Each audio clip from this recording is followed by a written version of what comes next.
Welcome to the Freckle Weekly Call. We're a group of distribution leads who get together regularly to discuss works in progress, share ideas, and create opportunities for cross-distro collaboration. All right, it is May 20th of 2026. We are Fedora RHEL and CentOS leads, and some of us just got back from Summit. Others of us did not go to Summit. So for today, we're going to talk about things that came up at Summit that we think are generally interesting and worth sharing with the rest of the Fedora RHEL or CentOS leads. So we don't have like a planned strategy for this one. So I'm just going to see, does anybody have something that they want to share real quick? Otherwise, I'll call on people that I know are good at contemporaneous stuff. Or Aoife, go ahead. I always have something to say. Fedora elections are literally right around the corner. Despite my incorrect email, Wednesday the 21st of May is not a thing. It's Thursday the 21st is actually the closing date for nominations. So if you would like to nominate yourself or someone you know, now is your time to do it. You have 20 odd hours, give or take. There's positions across all bodies: FESCO, EPO, Steering Committee, Fedora Council, and Mindshare. Anyone would like to be nominated, but you don't want to self-nominate. There's people here that can help you with that. Yeah, you can nominate a friend, provided that they're okay with it. You can nominate yourself, nominate someone you know. All welcome. Right. Okay, Troy, you were at Summit. You've got the food to prove it. What's up?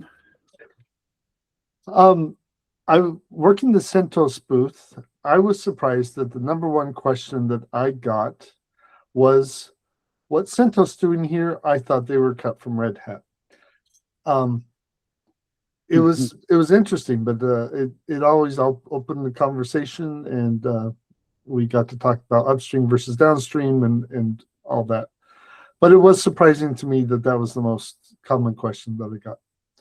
Oddly enough, the second most common was about bootc. We had a bootc demo there, and a lot of people were excited about bootc.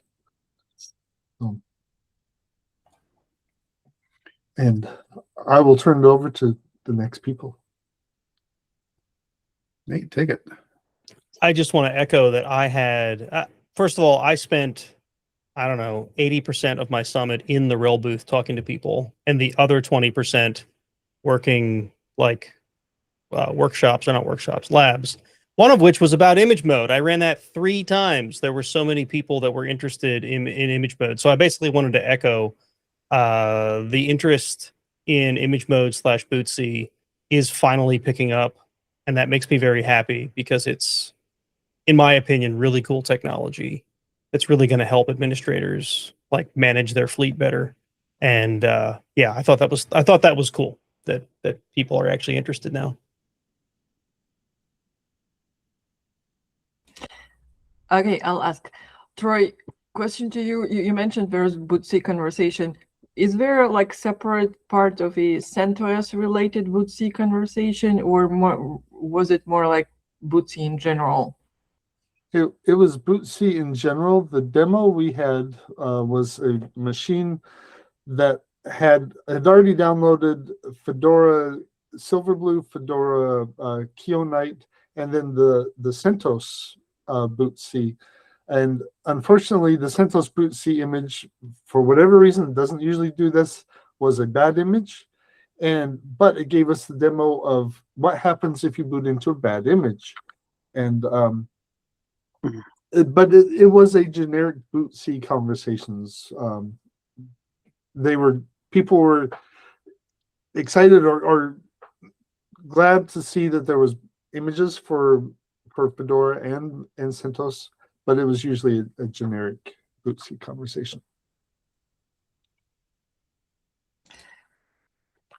I'll just use the opportunity to comment on this a little bit, because I work on the installer, and we do this installer for bootc images, and I'm still not sure if it's interesting to anyone or if it's just my imagination to have a single installer which would install different types of bootc images, because currently we have Fedora installer for Fedora images, CentOS installer for CentOS images, RHEL installer for RHEL images. And the concept of using Fedora Rawhide installer to install RHEL, CentOS, Fedora, and Alma Linux. I don't know all images. This is like a theoretical possibility, but I haven't seen it. Like, is it requested? Is it interesting, and so on. So if anyone has ideas about that, like during this call or after this call or in any other places, reach out or maybe comment now. Yeah. I'd say, Alexander, I'd put my hand. Oh, sorry, Brendan, you had your hand up before me. I just wanted to point out that Adam gave like a bazillion thumbs up, Alexandra, and I have long thought that this would be a fantastic thing. Like, why are we treating this stuff as separate? It is like your hardware enablement installer stack is not the operating system you're installing. It's just the thing that you're running to do the install. Like, it's just, it makes so much sense. I agree. That's all I was going to say too, is basically, I agree, Alexander. I don't know that from the RHEL data, we know that it's a fairly small subset. It's still early days in RHEL customer base. So like, we don't have a lot of feedback from the customer base, but I can tell you, like, this is one of those scenarios like an iPhone moment, right? Like you can ask customer what they want, but they don't know because they don't know yet. But I think that this makes a ton of sense. Like, it's just, I don't see a good reason to have three different things, basically. Like, it just, I think there's one of those things people wouldn't know to ask you, but if they saw it, they'd love it. That's basically in a nutshell. Yeah, I mean that's exactly where I'm coming from, and obviously I put a lot of time and effort into working around the limitations that I had with OS build originally, right? To get Fedora images, so for cloud and for desktop, right? So I mean, I'm definitely interested in putting this together in a way that's more consistent across multiple platforms, because that literally started from CentOS, moved back into Fedora, and so that we could have consistency across the images. And I'd love to see that same thing happen in here. Oh yeah, I was just going to say, I believe it's even, I may be wrong, but I think Anaconda already kind of implements this. It's just a bit hidden. It can already install any OS tree you pointed at, right? There's just no UI for it. There is a catch. It could, and we even almost tested this scenario, but where is it currently? Like, yeah, yes, so this is like, this is not all rosy and rainbows and unicorns. There are reasons why it doesn't work exactly like this right now, and this is mostly because default partitioning expectations are different between systems. Right. And currently we do not have an easy API to talk between installer and the image, how to communicate from the image the requirements on the partitioning side of the system to the installer. So there is no language to talk about it. But yeah, this is an interesting problem, an interesting task to have. But yeah, definitely solve it would be very useful. It would be really nice to have universal installer. Yeah. Okay, so just two things here. The first is that I think we all generally recognize that there are more CVEs this year than last year. And that turnaround time is really a source of pain for customers. Like the faster we can turn it around safely is better, and that's true whether it's a Fedora, a CentOS, or a RHEL customer. And also, I think it's generally recognized that when there's a Red Hat Summit, we generally try to get RHEL out ahead of Summit, not after Summit. And 10.2 and 9.8, I think, went out yesterday, this morning, something like that. And like clearly these two things might be connected to one another. So wouldn't it be nice if the path between installing an OS and doing new version early and like doing last minute changes didn't require a complete recertification? I think having an installer that was independent of the OS that it's installing would materially affect our ability to turn things around faster. And I think that would be good for everybody. Like every distro would be better at that. Also, when you think about what is like an installer in the first place, it is, sorry, I'm just pontificating here a little bit because I've thought about this a lot, Alexandra, for like more than a decade. We are basically creating media that we hope works absolutely everywhere. And if we find that in like 5% of cases it doesn't work there and there's no workaround, we're like, well, I guess we just have to spoil the fun for the other 95% of people. Wouldn't it be cool if we had like the option of media A and media B, and we knew that one of those two is going to work everywhere? And people be like, oh yeah, I use the laptop installer because it's got a specialization at that and it knows the fix-ups. Like there's so much awesome potential there.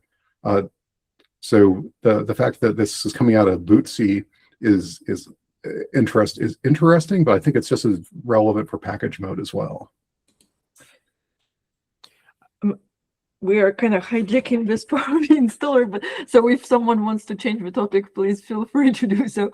But I agree that there's a lot of potential here. There's a lot of scary stuff here as well, because testing the RHEL installer thoroughly, it takes a whole lot of time and confidence to test it on all possible architectures, all possible disk configurations. Like my favorite is now boot partition on RAID on S390 on Zippo something, and SCSI interfaces included somewhere in this picture. So like adding more flexibility, like making installer fast moving and universal, means also adding so much more moving parts around it and so much less testing in-depth possibilities we have for it. So we need to be like really thoughtful on what we are trading for what we are building and how much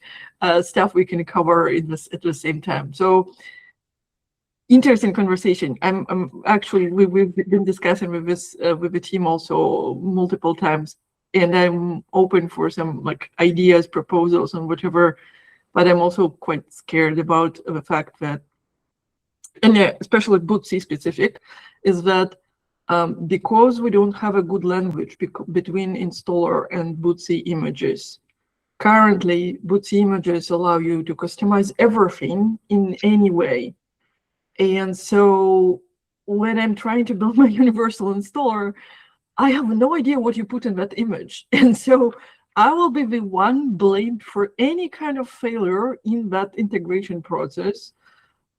And whatever you put in the image, if it doesn't work, the installer will be the reason, right? And the first point of communication. So we need to have some kind of form of expressing the expectations from the image and validation of the image before we can promise that universal installer for the image might work.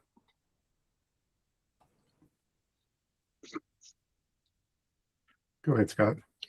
You kind of half answered my question, Alexander. I was going to ask you a question about like which scares you worse, the image mode or the package mode stuff, because I immediately got nervous when we said making it a universal package mode installer. That seems scarier to me, but maybe you just highlighted a bunch of other things I hadn't thought about that actually scare me as much. So I don't know what I think now, but I was going to still ask you that. Which one is worse? Oh, you're muted. Packages cannot change partitioning, right? They are not operating on that level. Bootsy can, and some ways, some kind of expectations and overlays. So, like, packages are more familiar because we kind of have expectations what packages can and cannot do. And with Bootsy, it's like they can do everything, anything. And we need to, I think, set up some rules, what they can do and what we shouldn't do, and some experience about what we shouldn't allow for image to do so that it breaks certain agreements and expectations.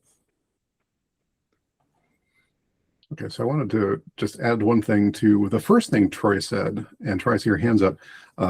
CentOS, I thought that was gone. A couple of weeks ago, a few of us were at Linux Fest Northwest, and Alma has an outstanding sticker game going on right now. They had a laptop sticker, no drama, just Linux. And I feel like maybe there should be a CentOS, we're back, and then we'll parenthetical underneath it, we never left, or something like that. Like, I think we should improve our sticker game, y'all. Go ahead, David. So, I mean, I'm like, again, think about the installer a lot, and also the concepts around the SBOM, and making sure that we have, kind of a composable build, right? I mean, the composable build is one of the things that's been super important to me for a long time, and that makes it possible for us to really open up what we have for spins, et cetera. And I think that that's one of the things that we should always be thinking about, in a way that is consistent across, not just the new way, but the old. Troy, go for it. Okay. Well, first off, actually, I was thinking of that for another talk. Not, somewhere along the lines of, "I'm not dead yet. I'm feeling better." I think that would be a great talk somewhere like Linux Fest Northwest. Alexandria asked, "Hey, if there's other subjects, summit related subjects." There was 2 other things that were there. One of the things I had at the CentOS booth, I had my Steam Deck running CentOS Stream on the thing, and one of across the booth next to us was the LLVM. I don't remember which thing they were, but one of the guys there was trying to run a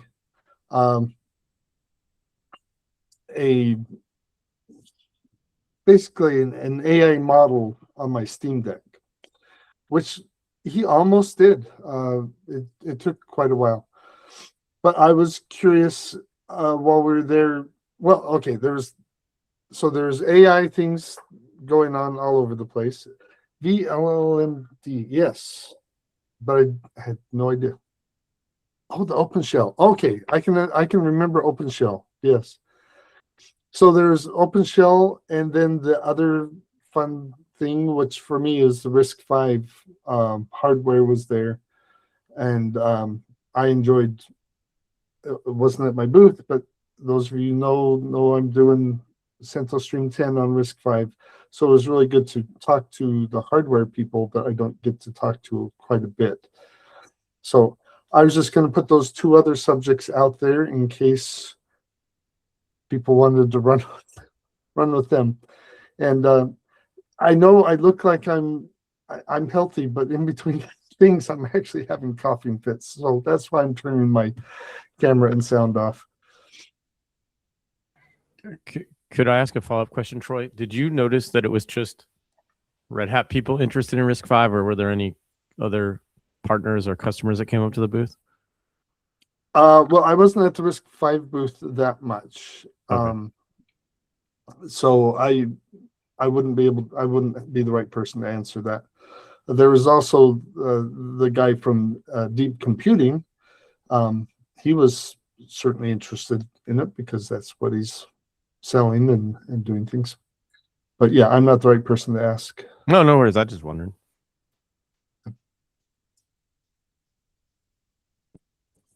I can add that there is interest in upstream OpenStack for RISC-V. So there's some done there. So yes, there is interest out the lot. Go ahead, David. Okay, so Scott, can we talk about an elephant in the room? Sure. I think I know what Okay. you're going to bring up. I mean, I think we should talk about it, right? I mean, so the Hummingbird, Fedora Hummingbird. I got the opportunity to spend a very large amount of time with Prarit this time at Summit, and like, I just want to say, I 100% believe that just like, being able to spend time with Prarit was enough to pay for Summit, in my opinion, right? So having the opportunity to talk about with him about his experience around this, and then I talked to some other people who were doing work that was kind of based off of his work, collecting information around forges to identify like what packages are in RHEL and exactly where they are in terms of their maintenance phase and managing that, and then all the complications that you run into when you try to run a very large crawler like that, to get the content and ensure that you have an understanding of the patches, which I see you doing, right? And yes, I saw the discussion. Did not read in depth, but I don't see. But I'm going to say, like from my personal understanding, like I do not see a place where this does not fit in the Fedora project. Right. Yeah. I think this is a really exciting thing, and like we have a lot of work to do from the Fedora perspective. Like, where are we going to give how am I going to give the engineering team the URLs that they need for ensuring that they're looking in the right place for CVEs, or where are they getting the information, the CVE information that allows this to go faster in the open source community, not just in the tower.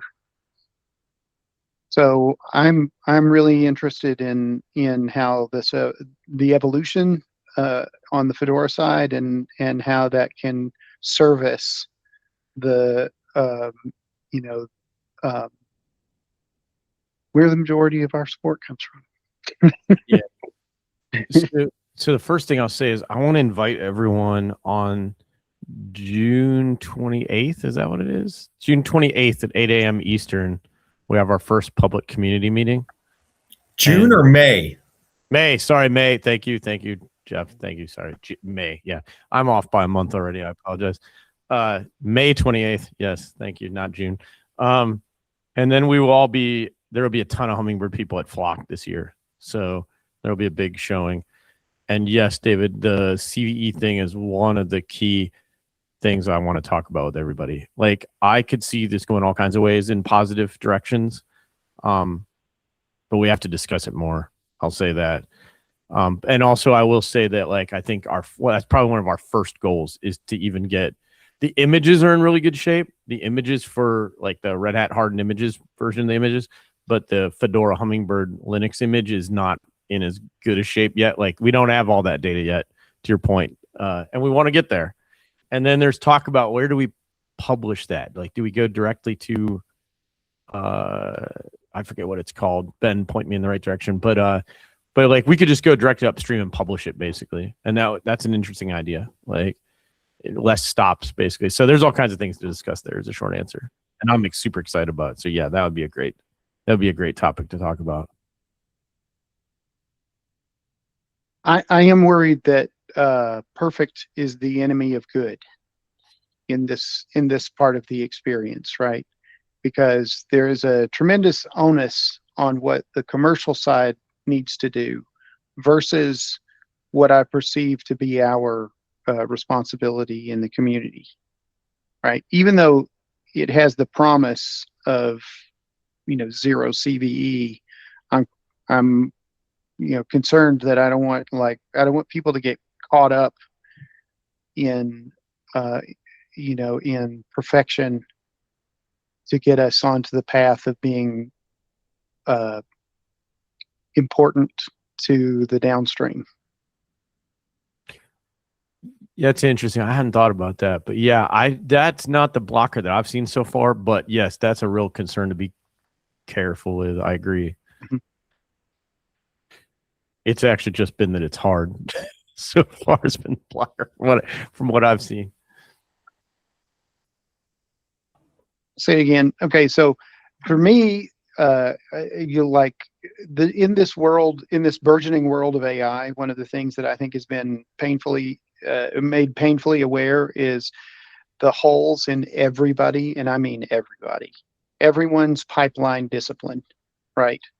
Pipeline discipline usually has some place where there's a complication or it falters in some way, not through any fault of human beings, just systems are hard.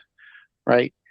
And one of the things that I feel like this really depends upon is the pipeline discipline, right? And for me as a user, I feel like I'm expected to have a very strong pipeline discipline. And I think that in the world of AI, that's going to be, it's not going to be me who's responsible, right? That's a skill. And so I feel like there's some interesting places in here where I think we could contribute in an experimental way around the whole that whole experience. And I think that feeds into something else that I think we should talk about too, which is having a machine learning image and something that is consistent with our AI experience in the downstream.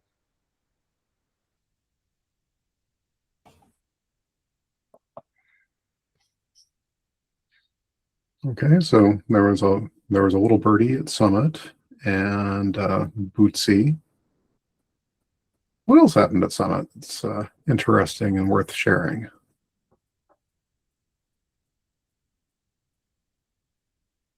Amy, go for it. Because I know a lot of people have been asking about it. I met with both Scott Harold and Amnon. We will start having the AIE SIG meetings scheduled in public. Apparently Intel and Dell were also interested in joining the SIG. So I think we need to totally get Scott Harold set up in the system, including a fast ID. And we'll go from there. But hopefully in the next week or so, we will be online. And yes, David, I actually got to meet with Scott and talk to him a little bit as well about this. So good conversations were had. Of course, good conversations are always had when we get people in public. Not in public, but in person, where you can just catch somebody in the hall, which I did with Scott. You know, we don't get those opportunities unless folks are around. So that was definitely an advantage of being at Summit this year.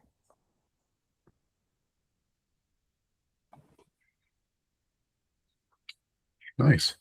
I feel like everyone got excited about Alexander's topic. We're like, I can't remember Summit any longer. We've got the single installer for every OS idea. All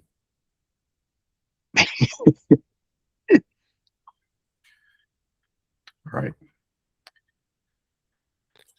I am sad about the 8 a.m. Eastern meeting time because I would very much like to be involved in discussions about how we're building Hummingbird and where it goes and how we apply or do not apply Fedora things to it. But I'm not going to be coherent at 5 a.m. So yeah. Oh, are you West Coast? Sorry, Adam. Yep, I'm West Coast. Yeah, sorry. We tried to do something that was at least manageable for Europe, and it was hard to find a spot. We can look at moving it though, longer term. If you make it a little bit earlier, we can just stay up late. Jeez. You're still living the life, huh, Brandon?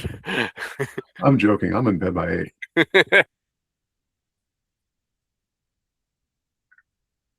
Actually, seeing that community development thing is really important to me, and so I'm going to be like read and scroll back. But if that could settle in at a slightly later time that for some reason isn't contentious and already taken up by every other need for transatlantic conversation, that'd be super.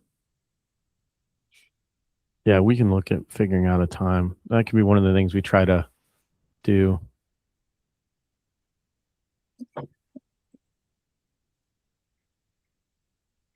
Yeah. All right. It seemed like the Hummingbird Linux announcement was a pretty big part of Summit. Like I was surprised for it being an off-rel major release launch year, how visible this was. So it's nice to see.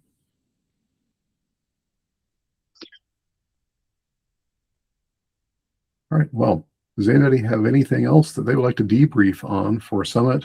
Otherwise, we can do open floor, or we can wrap early. Either way is good. Yeah. One more thing. Yeah. OpenShift virtualization seemed to be a very hot topic from the perspective of the users and Red Hat customers. So I think that's worth visiting as a community in a way that is more structured. Okay. What does that look like to you? Looks like having a little bit more of an active virtualization experience, right? So we kind of let that go for containers. Mm-hmm. And I think for me, it would look like lighter weight. So from the bootable container kind of space that I think is really important, it would look like lighter weight virtual machines without a PCI, similar to the ones that are now part of KVM and QEMU, but are based on some of the Amazon Tech Firecracker early commits that Anthony Liguri made. Right. So, and his team, and I think that would be, that to me is interesting, that the concepts around having those super lightweight virtual machines in an era where we are strongly concerned about security boundaries, et cetera, would be very interesting part of our next generation journey. Yeah, certainly. With the privilege escalation bugs we're seeing of late, that feels even more relevant than before as well. Scott, go ahead. And I just want to say, Clement, I keep seeing you nod when David talks about these things, and I wonder, what's Clement thinking? Yeah, go ahead, Scott. Yeah, I was just going to say, I think I agree that that's relevant, very relevant. The sandboxing stuff around agents is also making that sort of a hot topic. The challenge that I ran into being involved in the sandboxing stuff fairly deeply with like 50 other people at Red Hat was there are like 42 million technologies right now in that space. So figuring out which one, it kind of throws your weight in the ring. So like we'd have to figure out a way to do it in a neutral way. You know, you want to facilitate it without like casting a vote, basically. So that's interesting. That'd be an interesting one to talk about more. That could be a whole Freckle call by itself, probably. We could put that on the list. We could pull in some, like, so for Freckle right now, our nominal thing is like the Linux distributions. I have this dream of creating the Red Hat community universe in the same way that there's the Marvell character universe, where we have all things community in one place. So we could pull in, say, head of OKD. I think we all know him pretty well because he's former Fedora folk, and we can have like a bit of a broader conversation about that.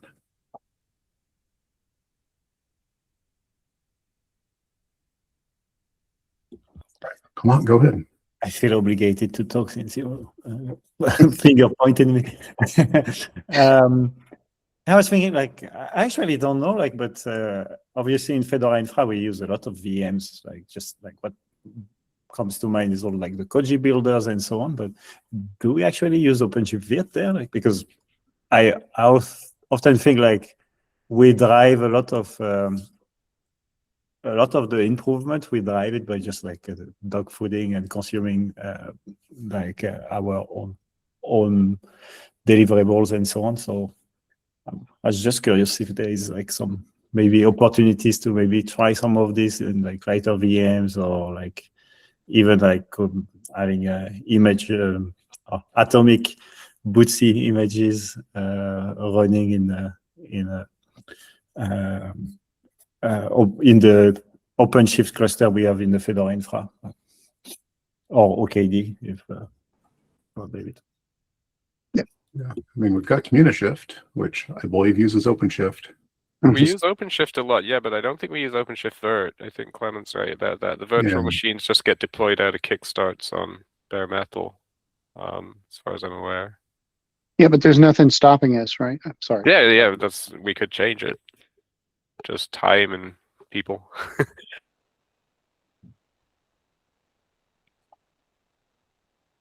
has potential. It doesn't look like we have any of our sysadmins on today to comment, though. So, but if we did want to bring this up as a greater topic, we could queue it up for future call and make sure we've got some of the right people here. Okay, I stand corrected. Adam, who is everything, is also technically a sysadmin. But not full time. You'd want Kevin for that. Yeah, totally.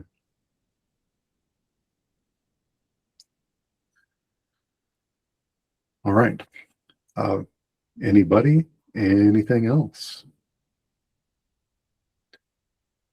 I think this is a new record where we're actually going to break early. All right. Well, thanks for joining today. We might get a little bit extra from a few others who are out today when they get back.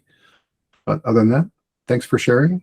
Once again, this will get posted in a few, and I'll see you online. Bye.